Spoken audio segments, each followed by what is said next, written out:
পরবর্তী গল্প পাওয়ার জন্য চ্যানেলটাকে সাবস্ক্রাইব করুন। যারা স্বামীর অবাধ্য হয় তারা অনেক অত্যাচারিত হয়। গ্রামে থেকে সবাই ছোট থেকে ধারা দেখে এসেছে।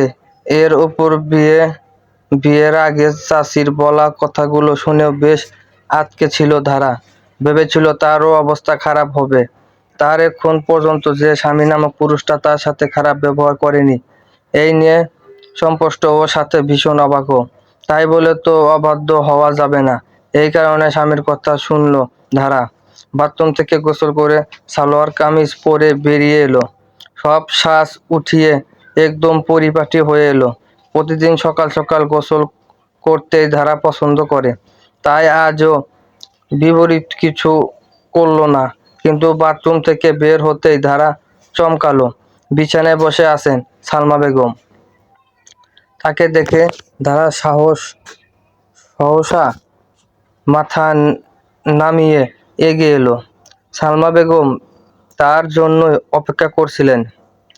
ধারাকে দেখে তিনি বিছানা থেকে উঠলেন, দু হাত বাড়িয়ে কাছে ডাকলেন ধারাকে। ধারা, এদিকে এসো তো মা। ধারা জানে উনি তার শাশুড়ি মা, কিন্তু শ্বশুর শাশুড়ির ব্যবহারে তো ভালো হয়, কি আদর করে ডাকছে। অভিভূত হয়েই এগিয়ে গেল ধারা। সালমা এবার মেয়েটার দুহাত ধরে মাথায় হাত বুলিয়ে দিলেন। আদুরে কণ্ঠে জিজ্ঞেস করলেন, রাতে ঘুমাতে কোনো সমস্যা হয়েছে? নতুন পরিবেশ মানিয়ে নিতে পেরেছ তো? ধারা এক পাশে মাথায় এলিয়ে দিয়ে বলল, জি ছোট চেষ্টা করছি, কোনো সমস্যা হয়নি। সন্তুষ্ট হলেন সালমা বেগম। দীর্ঘশ্বাস ফেলে পুরো রুমে তাকিয়ে এবার সন্দিহান কণ্ঠে জানতে চাইলেন, রাতে তুমি কোথায় ঘুমিয়েছিলে? ধারা এক মুহূর্ত চুপ থাকলো। অত গভীর চিন্তা না করেই তর্জনীয় তুলে ইশারা করে বলল, ওই যে খানিকটাই। ধারার আঙ্গুলের ইশারা অনুসরণ করে পাশ কাটালেন সালমা বেগম। অসহায় মুখে জিজ্ঞেস করলেন, সোফাতে? ধারা ধীর ধীর গতিতে মাথা নেড়ে হ্যাঁ বোঝালো। এ পর্যায়ে ভেতরে ভেতরে প্রচুর রেগে গেলেন সালমা বেগম। তার মানে তার আন্দাজই ঠিক হয়েছে। ছেলে তার মোটেও ধারাকে মেনে নিতে পারেনি, রেগে আছে এখনো। কিন্তু তাই বলে মেয়েটাকে সোফায় ঘুমাতে দেবে? এই শিখিয়েছেন তিনি ছেলেকে। তবুও কি আর করার, সবই এখন সময়ের হাতে ছেড়ে দিতে হবে। দেখা যাক কি হয়। আবারও ঠোঁট গোল করে শ্বাস ফেললেন সালমা বেগম। ধারার কাঁধে হাত রেখে বললেন, কয়েকটা দিন কষ্ট করো ধারা, সব ঠিক হয়ে যাবে। আমার ছেলেটা একটু চাপা, ওকে বুঝতে একটু সময় লাগবে। কয়েকটা দিন সময় দাও, দেখবে ও ঠিক তোমায় মেনে নেবে। ধারা বরাবরের মতো মাথা নাড়ালো। সালমা বেগম এবার কিছুক্ষণ থেমে কাতর স্বরে বললেন, আচ্ছা, তোমার ঘুমাতে মনে হয় সমস্যা হয়েছে।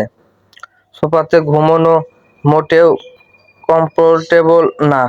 তুমি কি আমার সাথে ঘুমাতে চাও, অথবা আলাদা রুম? এই ঘরের পাশে রুমটা খালি আছে। আগে তোমার শ্বশুরের এক ভাতিজি থাকতো সেই ঘরে। তুমি চাইলে ও ঘরে থাকতে পারো। তারা কিছুক্ষণ মাথা নিচু করে ভাবলো, তারপর মিনমিন করে বলল, আপনারা যেখানে থাকতে দেবেন সেখানে ঘুমাবো।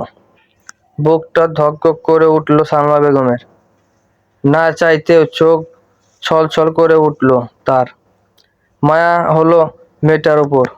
ছোট থেকে ঠিক ততটা অত্যাচার করা হলে একটা মেয়ে এমন হয়ে যায়। কথাতে বোঝা যাচ্ছে কতটা অভ্যস্ত ভয় পেতে, কতটা অভ্যস্ত মাথা নিচু করে থাকতে।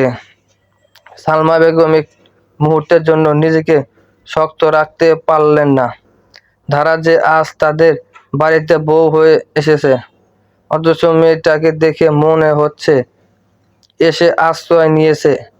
তার চেয়েও বড় কথা, এই মেয়েটা ভালোবাসার আশ্রয়।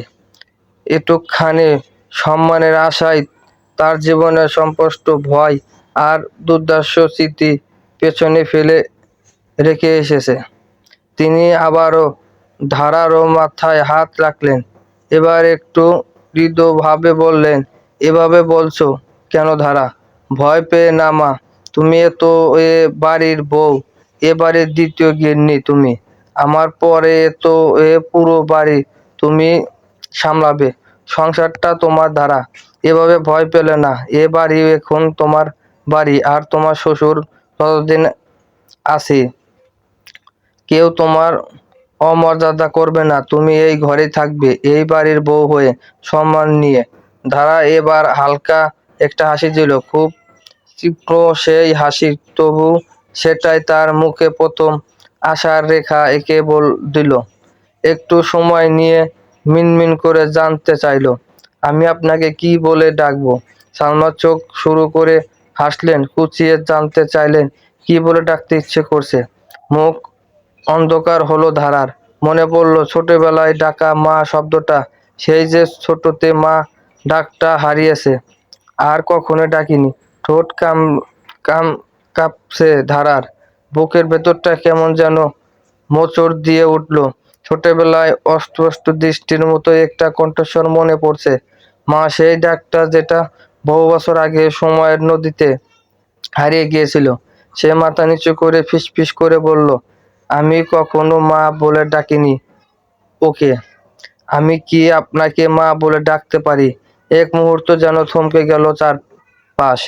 গলার স্বরটা এত নরম, এত নাড়িয়ে দেওয়া, যেন বুকের গভীর থেকে উঠে আসা কোনো কান্না।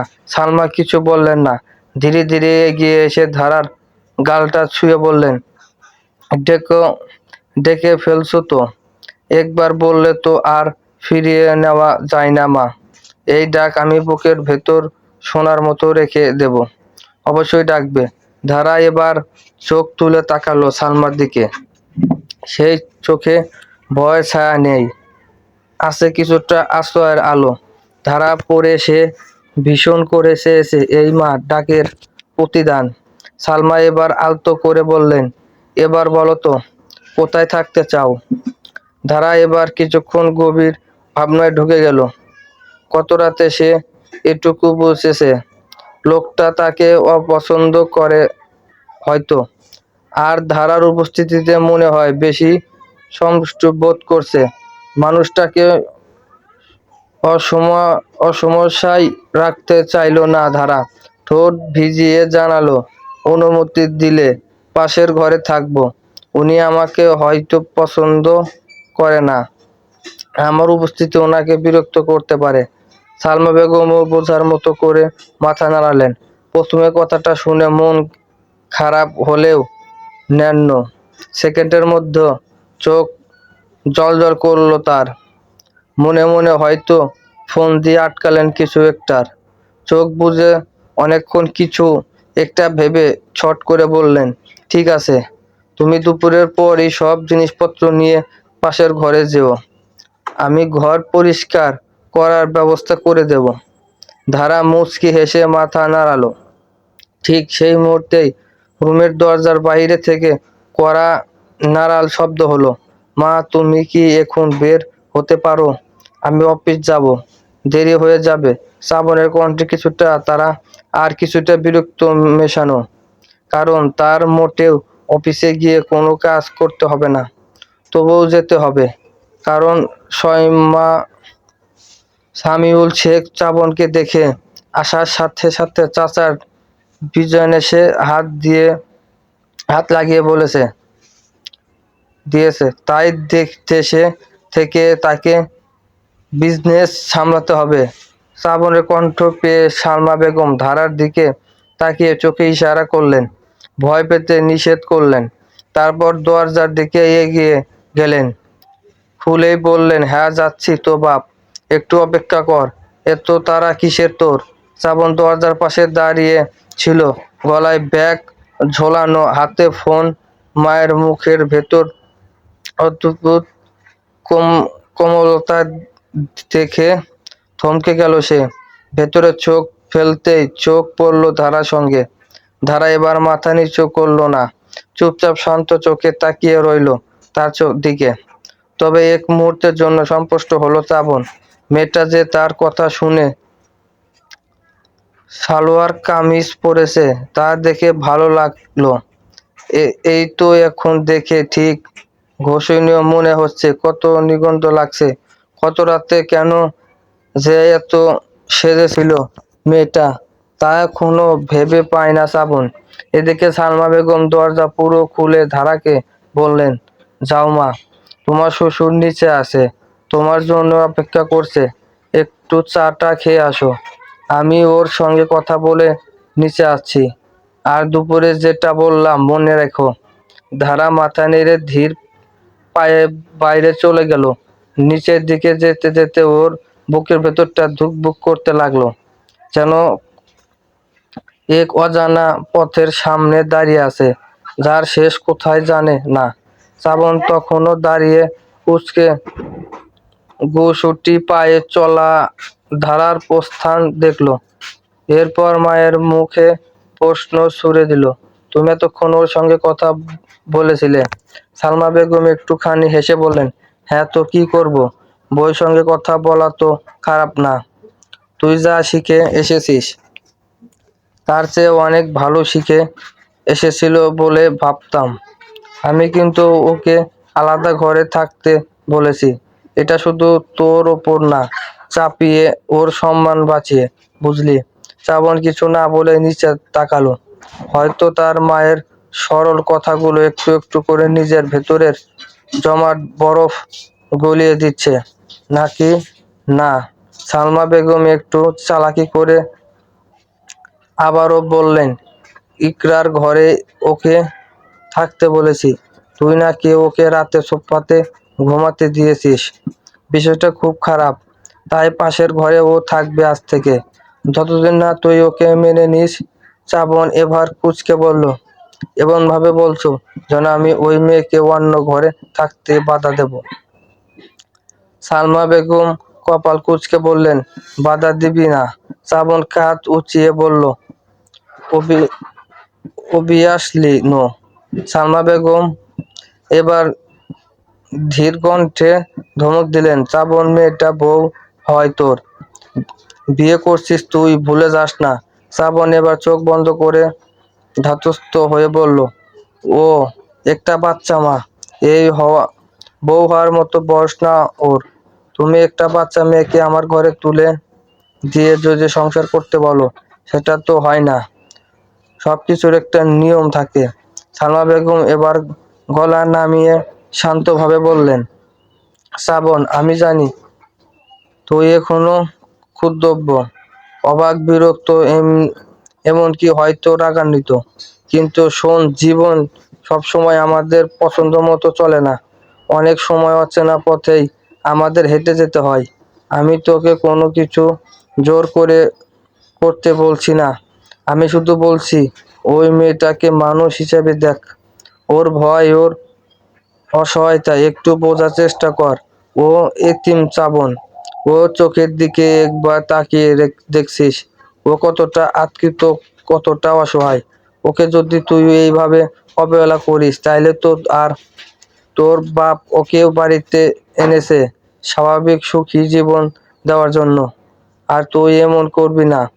শ্রাবণ এবার ঠোঁট কামড়ে দাঁড়িয়ে রইল কিছুক্ষণ, তারপর মাথা নিচু করে আসতে বলল, মা, ইমোশনাল কথা বলো না, আবেগ দিয়ে জীবন চলে না। তুমি জানো আমি প্ল্যান করে কখনো কাউকে কষ্ট দিতে চাই না, কিন্তু মা, আমার তো নিজস্ব কিছু আশা ছিল, পরিকল্পনা ছিল, এখন সব ওলটপালট হয়ে গেছে। এই পরিস্থিতি আমি হ্যান্ডেল করতে পারছি না। আমি ওই মেয়েকে নিয়ে কিভাবে পাবলিক প্লেসে দাঁড়িয়ে বলবো যে সে আমার স্ত্রী? আমার বন্ধুরাও হাসাহাসি করবে ওকে দেখে, সমাজে ওকে আমি কিভাবে? সালমা বেগম এবার একটু দূরে সরে গিয়ে শক্ত কণ্ঠে বললেন, সমাজ কি বলবে তাই নিয়ে ভাবছি? সমাজ তোর পাশে ছিল কবে, যা এখন তোর সম্মান নিয়ে চিন্তা করছে? শ্রাবণ হতবাক হয়ে তাকালো মায়ের দিকে। তিনি থামলেন না, কণ্ঠ আর গভীর হয়ে উঠল। তুই বলছিস তোর বন্ধুরা হাসবে? ওরা যদি তোকে সত্যিকারের মানুষ হিসেবে জানতো তাইলে হাসতো না শ্রাবণ। আর তুই তো চিরকাল আলাদা কিছু হতে চাইতিস। আজ তোর সামনে এমন একটা সুযোগ, এটা নিরীহ মেয়েটাকে যে কতটা কষ্টের ভেতর দিয়ে এসেছে তাকে সম্মান দিয়ে তোকে প্রমাণ করতে হবে তুই কেমন মানুষ আর তুই কি করছিস। তার চোখের ভয় দেখা ঘৃণা করছিস, অবহেলা করছিস। শ্রাবণ এবার কিছুটা গলার স্বর উঁচু করেই বলল, কিন্তু মা, আমি তো প্রস্তুত ছিলাম না। আমি তো এমন বউ চাইনি। আমি তো স্বপ্ন দেখেছিলাম এমন কাউকে যার সাথে আমি চলতে পারবো, মানিয়ে নিতে পারবো, যার লোক, পোশাক, কথাবার্তা সবকিছুতেই আমি গর্ব করতে পারবো। সালমা বেগম একবার চুপ করে গেলেন কিছুক্ষণের জন্য, তারপর ধীরে ধীরে বললেন, শ্রাবণ, তুই এখন যা বলছিস সেটাতে আমি দোষ দিচ্ছি না। এই বয়সে এইরকম ভাবা স্বাভাবিক নয়। কিন্তু একটা কথা মনে রাখ, এই মেয়েটাকে তুই গর্বের জায়গা না রাখলে কেউ রাখবে না। তোকে গর্ব করতে হবে ওকে তোর মনের মনের মতো মানুষ বানিয়ে, ওর পাশে দাঁড়িয়ে ওর নিজের হয়ে উঠতে সাহায্য করে। এই কাজটাই বড়, শ্রাবণ। আর বিশ্বাস কর, একদিন তুই নিজেই গর্ব করবি যে তুই এমন একটা মেয়েকে গ্রহণ করেছিলি যার সামনে একদিন সবাই মাথা নিচু করবে। শুধু সময় দে। সালমা বেগম এবার সামনে এগিয়ে ছেলের মুখটা নিজের দোহাতে ধরলেন, চোখে চোখ রেখে বললেন, আমি বুঝতে পারছি শ্রাবণ, সবটুকু বুঝি, কিন্তু এটুকু ভাব না, তোর জন্যই শুধু নয়, ও মেয়েটার জীবনটাও থেমে গেছে। ওকে দয়া নয়, সুযোগ দে শ্রাবণ, সময় দে, শুধু সময়। একটু ধৈর্য ধর বাবা। জন্ম মৃত্যু বিয়ে সব আল্লাহর হাতে। শ্রাবণ মায়ের চোখ থেকে দৃষ্টি সরিয়ে জানালার বাইরে তাকালো। আলো ছড়িয়ে পড়ছে চারপাশে, ধারা দিচ্ছে নতুন এক সকাল। সময়, সময় বলবে মা, শ্রাবণ আসতে বলল। সালমা বেগম এবার নিশ্চিত ভাবে হেসে বললেন, এই তো আমার ছেলে, ঠিক সবটা নিচে নিবি একদিন। আমি জানি তুই পারবি। শ্রাবণ এবার কিছু বলল না, গলা খুসখুস করছিল, চোখ একটু লালও হয়ে উঠেছে, মাথা নিচু করেই দাঁড়িয়ে রইল। সালমা বেগম এবার সিঁড়ির দিকে এগিয়ে যেতে যেতে শুধু বললেন, আমি ওকে বলছি পাশের রুমে থাকতে, তুই ওকে কিছু বলিস না।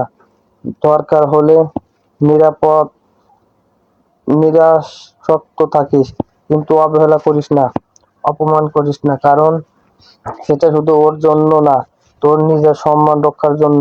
সিঁড়ি দিয়ে নেমে গেলেন সালমা বেগম, আর শ্রাবণ চুপচাপ দাঁড়িয়ে রইল নিজের ভেতরে চলা দ্বন্দ্বের গভীর ডুবে।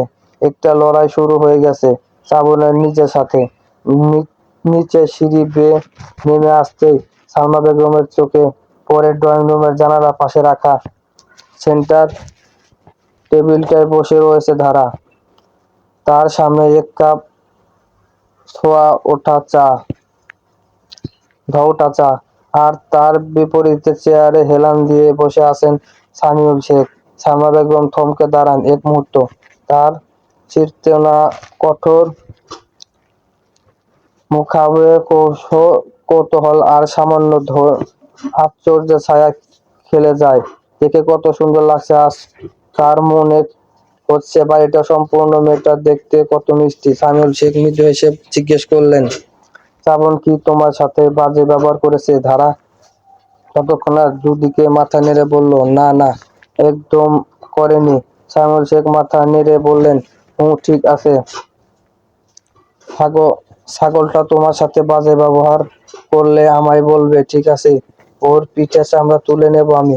ধারা ঠোঁট চেপে হেসে মাথা এলিয়ে বলল, জি আচ্ছা বাবা।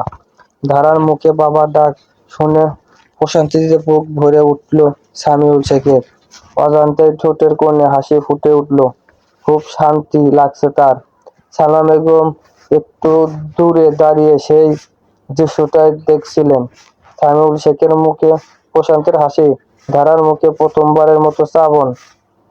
পান খুলে বলা বাবা ডাক এই একটু শব্দে যেন ঘরের আঙ্গিনাটা আলোকিত হয়ে উঠল। এতদিন ধরে শূন্য ছিল কিছু, সেই শূন্যতা হয়তো আজ খানিকটা পূর্ণ। তিনি আর দাঁড়িয়ে থাকতে পারল না, নরম পায়ের শব্দে এগিয়ে এলেন সামনের দিকে। ধারা ও সামিউল দুজনেই তাকিয়ে দেখলো তাকে। ধারা সঙ্গে সঙ্গে উঠে দাঁড়াতে চাইল, কিন্তু সালমা বেগম ইশারায় থামিয়ে বললেন, বসে থাকো মা, তোমাদের দেখে ভালো লাগছে। তার কণ্ঠে ছিল একরাশ প্রত্যয়ন আর চোখের মায়ায় কোমল ছায়া। তারপর হাসি মুখে সামিউল শেখকে উদ্দেশ্য করে বললেন, এই যে সাহেব, আজকে দুপুরে কিন্তু তোমাকেই খাবার সার্ভ করতে হবে। তোমার পছন্দের মাছ রান্না করছি। সামিউল শেখ মাথা নেড়ে হেসে বললেন, আরে আমি তো ঠিক তাই ভেবে এসেছি। তবে রান্না তুমি করবে না, আমি নতুন গিন্নির হাতের স্বাদটা একটু চেখে দেখবো। তুমি তো জানোই না ধারা কত অসাধারণ রান্না করতে পারে। ধারা একটু প্রস্তব্ধ হয়ে তাকালো, চোখ নামিয়ে ফেললো লজ্জায়। সালমা বেগম হেসে বললেন, ও আল্লাহ, তাই নাকি? বেশ, আজ তাইলে ও ওই রান্না করবে, আমি পাশে থাকবো, শুধু সাউন্ড করব। বলা তো যায় না, ছোট মানুষ, হাত টাত পুড়িয়ে ফেলবে। বলেই হাসলেন সালমা, অথচ আবারও মুখে অন্ধকার নেমে এলো ধারার। অবাক হয়ে একবার সালমা বেগমকে দেখলো, একবার সামিউলকে দেখলো। এনারা কি ফেরেশতা? এমনও মানুষ হয়? তারা ধারার হাত পুড়ে যাওয়ার নিচে নিয়ে চিন্তিত, অথচ 8 বছর বয়স থেকেই তো প্রতিনিয়ত রান্নাঘরে হাত পুড়িয়েছে সে। তখন কোনো কেউ তাকে এভাবে আগলে রাখেনি। চাচি কোনো তাকে রান্না ঘরে পাঠাতো? তাইলে কি সত্যি বাবা মা ছাড়া কেউ এমন হয় না? এক মুহূর্তের জন্য আবেগ আটকে রাখতে পারল না ধারা, ফুঁপিয়ে কেঁদে উঠল। সালমা বেগম সঙ্গে সঙ্গে চমকে উঠলেন, এই কি হলো মা? ধারা, তুমি কাঁদছো কেন? তিনি খড়ি তৈরি করে এগিয়ে এসে ধারার পাশে বসলেন, তার দুই গাল দুহাতে ধারা ধরে চোখের জল মুছতে চাইলেন। সাইমুল শেখও চেয়ার সরিয়ে উঠে এলেন পাশে, গলার স্বর গভীর হয়ে গেল। কি হয়েছে মা? কেউ কিছু বলছে তোমায়? কাঁদছো কেন? ধারা তাড়াতাড়ি মাথা নাড়ল, ফোপাতে ফোপাতে বলল, কেউ কিছু বলেনি। আমি শুধু আমি শুধু ভাবছিলাম, এত ভালোবাসা, এত মায়া আমি কোনোদিন পাইনি। এতদিন পর কেউ আমার হাত পুড়ে যাওয়া নিয়ে চিন্তা করেছে। এটা এটা আমার কেমন যেন লাগছে। আমি তো ছোট থেকে প্রতিদিনই হাত পা পুড়িয়ে এসেছি মা। আমার হাতে পায়ে এখনো খুন্তির দাগ আছে। ওরা কেউ কখনো আমাকে আপনার মতো ভালোবাসেনি। কেন এতিম বলে সবসময় মারতো আমায়? কেন মারতো? শুধু কি যারা বাবা মা হয় তারাই এত ভালোবাসে? অসহায় চোখে স্বামীর দিকে তাকালেন সালমা বেগম।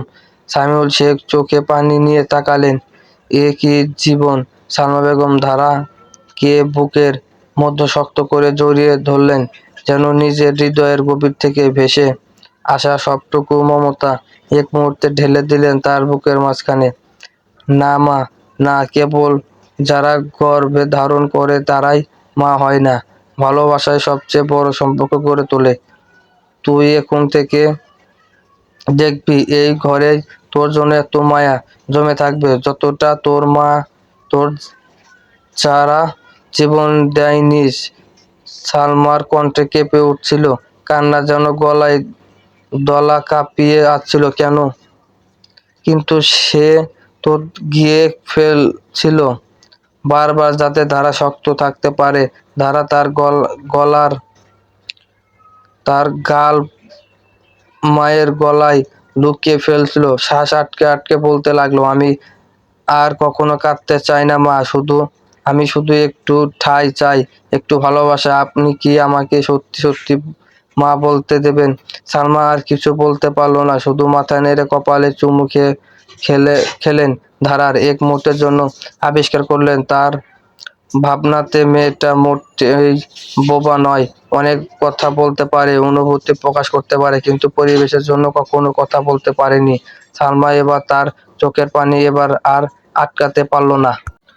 সাইমুল শেখ চুপচাপ দাঁড়িয়ে ছিলেন এতক্ষণ, তারপর একটা দীর্ঘশ্বাস ফেলে সামনে এগিয়ে এলেন, একটা হাত রাখলেন ধারার মাথায়, নরম কণ্ঠে বললেন, ধারা, তুমি শুধু এইটুকু মনে রাখো, তোমার কণ্ঠগুলো আজ থেকে ভাগ হয়ে গেছে। এখন তোমার পাশে আমরা আছি। তুমি মোটেও এতিম নও, আমি তোমার বাবা আছি। তোর তো ধারার বুকটা আরো গভীরভাবে ভরে উঠল। তার ভেতরে জমে থাকা বহু বছরের একা থাকার ইতিহাস, দুঃখ, জন যন্ত্রণার অন্ধকার কুয়োটা যেন আজ একটু আলোর রোদ পেতে শুরু করলো। তার কণ্ঠে নেমে গেল কাঁপতে কাঁপতে। সালমা বেগম তাকে বুকের মাঝে টেনে নিয়ে বললেন, এখন থেকে কেউ তোকে কষ্ট দিতে পারবে না। এই ঘরটা তোর ঘর, আমরাও তোর আপন। ধারা চোখে পানি যেতে যেন থামতে চায় না। সে নিজেকে আর ধরে রাখতে পারল না, বুক ভরে হেঁচকি দিয়ে কেঁপে ফেলল। সামিউল শেখ এবার গভীর গলায় বললেন, তুই শুধু ভালো থাকিস মা। তোর জীবনের সব হারানো জিনিস আমরা ফেরাতে পারবো না জানি, কিন্তু বিশ্বাস কর, আমরা তোকে আর ভাঙতে দেব না। এখন থেকে তুই ভালোবাসা পাবি যতটাই তুই পাওয়ার কথা ছিল ছোটবেলায়, ততটাই। ঘরটা তখন নিঃশব্দ হয়ে গিয়েছিল কয়েক মুহূর্তের জন্য। শ্রাবণ নিচের সিঁড়ি বেয়ে নামছিল, হাতে দুইটা ফাইল, চোখে অফিস যাওয়ার তাড়া। ও ফাইলগুলো খুঁজতেই এতক্ষণ উপরে ছিল, কিন্তু মাঝ পথেই থমকে দাঁড়ালো। ড্রয়িং রুমের দিক থেকে ভেসে আসা অস্ফুট কান্নার শব্দ তাকে কেমন যেন কুঁচকে দিল। ভেতরে ভেতরে পা টিপে টিপে এগিয়ে এলো, আর সামনে যা দেখলো তাতে কুঁচকে গেল তার।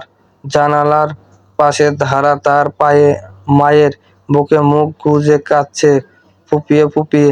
সালমা বেগম এক হাতে তার মাথায় হাত বুলিয়ে দিচ্ছেন, অন্য হাতে আঁচল দিয়ে চোখ মুছাচ্ছেন। পাশে সামিউল শেখ স্থির দাঁড়িয়ে, মুখে গভীরতা আর চোখে মায়া। শ্রাবণ একটু অবাক হলো। এই তো মেয়েটাকে ঠিক দেখছি, এখন আবার কাঁদছে কেন? এক পলক ধারার চোখের দিকে তাকিয়ে শুকনো ঢোক গিলল শ্রাবণ। মেয়েটাকে এভাবে দেখে খারাপ লাগছে নাকি তার? সে কণ্ঠে খানিক বিরক্ত মিশিয়ে বলল, ও কাঁদছে কেন? তার গলায় যেন অব্যক্ত স্বর। অস্থিরকরণ পরিস্থিতি এড়ানোর জন্য একদম রোবটিক হয়ে উঠেছে সে। শ্রাবণের কণ্ঠে ধারা তখনও মাথা নিচু, চোখ মুছছে চুপচাপ। সালমা বেগম ধীরে মাথা ঘুরিয়ে ছেলের দিকে তাকালেন, শান্ত কণ্ঠে বললেন, তুই ওকে সোফাতে ঘুমাতে দিয়েছিলি তো? এখানে ঘুমিয়ে ওর পুরো শরীর ব্যথা হয়ে গেছে, তাই কাঁদছে। এক মুহূর্তের জন্য মুখ কুঁচকে হতবাক হলো শ্রাবণ। ধারাও কান্না ভুলে ভ্যাবাচেনা খেলো। কিসের ব্যথা? কোথাকার ব্যথা? সে তো এমন কিছু বলেনি। অথচ সাইমুল শেখ মুচকি হাসলেন, ফট করে ধরে ফেললেন স্ত্রীর চালাকিটা। শ্রাবণ কিছুক্ষণ কুঁচকে তাকিয়ে বিষয়টা নিয়ে ভাবান্তর হলো। এরপর বিরক্তিতে শব্দ করে বলল, মাহেও, কি বাজে কথা বলছো মা? সোফায় ঘুমিয়ে শরীর মাথায় কেউ কাঁদে? সালমা বেগম আরো খেপলেন, চুপ করে, তুই বেয়াদব ছেলে, তোর জন্যই ওর পুরো শরীর ব্যথা হয়ে গেছে। একটা মেয়েকে, তাও নতুন বউ, ঘুমানোর জায়গা না দিয়ে বসার সোফায় ঠেলে দিয়ে শরীর ব্যথা তো হবেই। তারপর ও আবার গায়ে পড়ে তো কিছু চায়নি, বরং মুখ বুজে কষ্টটা শুয়ে দিয়েছে। এতটুকু সহানুভূতি তোর ভিতর নেই? সালমা বেগমের কণ্ঠে রাগের সঙ্গে হতাশার মিশ্র সুর। তিনি নিজের অজান্তেই ঝাঁসিয়ে উঠলেন। ধারার মুখে তৎক্ষণাৎ বিস্ময়ের ছায়া। এসব কি হচ্ছে, কিভাবে হচ্ছে সে তো সবকিছু বলেনি। শ্রাবণ ততমত খেয়ে তাকিয়ে থাকলো। ধারা যেন শিউরে উঠলো। সে তো কিছু কিছু বলেনি, একেবারেই না। তাইলে কথাগুলো সালমা বেগম বলছেন কিভাবে? আর তাতেই ধারা বুঝে ফেলল এই কথাগুলো সালমা বেগম ইচ্ছে করেই বানিয়ে বলেছেন, যেন শ্রাবণ একটু গোলে, একটু থেমে ভাবে, একটু হলেও নিজের আচরণ নিয়ে লজ্জা পায়। ধারার বিনিয়ত মুখ দেখে সালমা বেগম ভেতরের ভেতরে হাসলেন। তিনি জানেন সবসময় সত্যি বলে কিছু অর্জন করা যায় না। কিছু মানুষকে গলাতে হলে কল্পনার আগুনে মিথ্যর একটু তেল দিতে হয়। আর আজ তিনি সেই আগুনটায় জ্বালালেন। শ্রাবণ গলা খাকারি দিয়ে বলল, ওকে ওকে, এই ড্রামাটিক হওয়ার কিছু নেই। আজ থেকে আলাদা ঘরে তো থাকবেই, বিছানাতে শুতে পারবে। তার মুখে বিরক্ত, কিন্তু চোখে এক অদ্ভুত অপরাধবোধ খেলে খেলে গেল। তারা কাঁদছে, এই দৃশ্য তাকে অস্থিরত্বে ফেলছে, কিন্তু সে উঠতে পারছে না কেন। সাইমুল শেখ এতক্ষণ চুপচাপ থাকলেও এবার গলা পরিষ্কার করে বললেন, ছাড়ো সালমা, ছেলেটাও তো হুট করে এমন পরিস্থিতিতে পড়ে গেছে, সময় লাগবে বুঝে নিতে। তবে একটা কথা বলি, শ্রাবণ মেয়েটা কিন্তু মন দিয়ে আপন করে নিতে জানে। আজ ওর রান্না খেলে বুঝবি। শ্রাবণ নিমিত্ত চোখে বাবার দিকে তাকালো, তারপর ধারাকে পর্যবেক্ষণ করে বলল, ও রান্না করবে? সালমা বেগম এবার মুখ টিপে হাসলেন। হ্যাঁ, তোর পছন্দের কিছু রান্না হবে আজ, নতুন বউয়ের হাতের। তুই অফিস থেকে ফিরে চেখে দেখিস। ধারা মাথা নিচু করে ফেললো, আর শ্রাবণ এবার অবাক চোখে তাকালো একবার তার দিকে। মেয়েটার চোখে এখনো পানি, কিন্তু মুখে সেই পুরনো অসহায়তা আর আছে, একটা টুকটাকে মনের আলগা হাসি। সে যেন বুঝেও কিছু বলল না, ধীরে পা নাড়ালো দরজার দিকে, কিন্তু যাবার আগে থমকে একবার পেছনে ফিরে তাকাল মায়ের চোখে, তারপর বাবার মুখে। শেষমেশ স্থির দৃষ্টিতে তাকিয়ে রইল ধারার দিকে। ধারার চোখে এখনো পানি, কিন্তু সে দ্রুত মুখ ঘুরিয়ে নিল অন্যদিকে, নিজেকে লুকাতে চাইল যেন। শ্রাবণ গলা খাকারি দিয়ে বলল, আমি অফিস যাচ্ছি, দেরি হয়ে যাবে। তার কণ্ঠে এখন আর আগের কষ্টটুকু ছিল না, কিন্তু পুরোপুরি কোমলতা নয়, একটা দ্বিধা, একটা অস্থিরতা। ধারার দৃষ্টি তখন জানালার বাইরে, আলো এসে পড়েছে তার গালে। লোকটা কি তাকে উদ্দেশ্য করে বলল যে অফিস যাচ্ছে? বাইরে এসে শ্রাবণের ঠোঁটের কোণে একটু টান পড়লো, যেটা সে নিজেও বুঝে উঠল না। বরং ঠিক তখনই ঘরের বাতাসটা একটু হালকা হলো, আর সালমা বেগম ধীরে ধীরে বললেন, বরফ গলতে শুরু করছে। সাইমুল শেখ শুনতে পেয়ে জিজ্ঞেস করলেন, মানে? সালমা বেগম ফাঁকা হেসে বললেন, তোর ছেলেকে হাড়ে হাড়ে চিনি আমি। দেখলে না, সামান্য কান্না করতে দেখে কেমন করে থমকে দাঁড়ালো। কবুল শব্দের একটা টান আছে বুঝলে। তোমার ছেলের ওসব ঢল বেশি দিন চলবে না। আমি আর একটু উস্কাইতো দেব দেখো। এই ধারাকে আজ আমি পাশের ঘরে শিফট করব। সেই ধারাকে একদিন তোমার গুণধর ছেলে নিজ হাতে কোলে করে নিজের ঘরে নিয়ে যাবে। কথাটা মিলিয়ে দেখো, তোমাদের বংশ তো রক্ত চেনা আছে আমার, চলবে।